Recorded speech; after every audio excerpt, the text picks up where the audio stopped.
শাবান মাসের ফজিলত, করণীয়, আমল করণীয় হাদিসের আলোকে দয়া করে বলবেন। আর কয়েকদিন পরেই শাবান মাস শুরু হতে যাচ্ছে।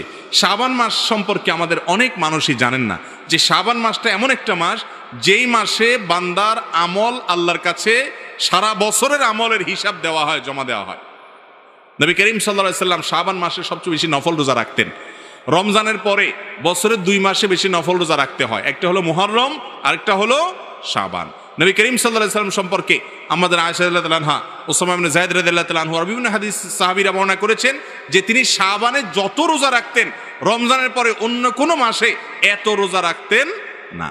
আমাদের আয়েশা রাদিয়াল্লাহু তাআলা এও বলেছেন কানা ইয়াসুমু শাবানা ইল্লা কালিলা, নবী করিম সাল্লাল্লাহু আলাইহি সাল্লাম গোটা শাবান জুড়ে রোজা রাখতেন, কয়েকটা দিন বাদে। শেষের দিকে রোজা রাখতেন না, শাবানের শুরুর দিকে বেশি বেশি রোজা রাখতেন। শাবান মাস সম্পর্কে একজন সাহাবী জিজ্ঞাসা করেছেন, ইয়া রাসূলুল্লাহ, আমি আপনাকে শাবানে বেশি রোজা রাখতে দেখি, এর কারণটা কি?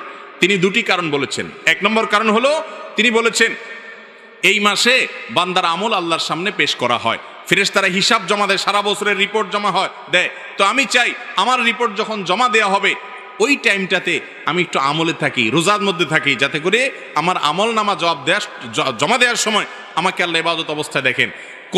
কোনো মালিকের ডিউটি করলে মালিক হঠাৎ করে এসে গেছে ইনভেস্টিগেশনে বা সাইট ভিজিটে, ওই টাইমে যদি কর্মচারী বা কাজের লোকটা কাজে ব্যস্ত থাকেন, মালিক ওই অবস্থা দেখে তার কাছে ভালো লাগবে। এই জন্য শাবান মাস নবী করিম সাল্লাল্লাহু আলাইহি সাল্লাম নফল রোজা বেশি বেশি করে রাখতেন।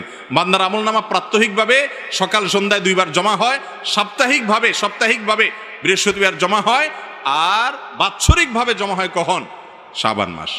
আর দ্বিতীয় কারণ হলো শাবান মাসে নবী করিম সাল্লাল্লাহু আলাইহি সাল্লাম বেশি বেশি রোজা রাখতেন। এর কারণ হলো এই মাসে মানুষ গাফেল থাকে, ওই যে রমজানের ব্যস্ততা, যে রমজান আসলে তো ইবাদত করবই, এই জন্য আগে থেকে আর করে না। রজব মাস সম্মানিত মাস, রমজান মাস শ্রেষ্ঠ মাস, মাঝখান দিয়ে এই মাসটা গাফেল থাকে। তো নবী করিম সাল্লাল্লাহু আলাইহি মাসে বেশি বেশি নফল রোজা রাখতেন। এই জন্য শাবান মাসের শ্রেষ্ঠ আমল হলো কি করা? নফল রোজা রাখা। 2-4টা করে শুরুর দিক থেকে রাখার চেষ্টা করতে হবে। আল্লাহ আমাদেরকে আমলের তৌফিক দান করুন।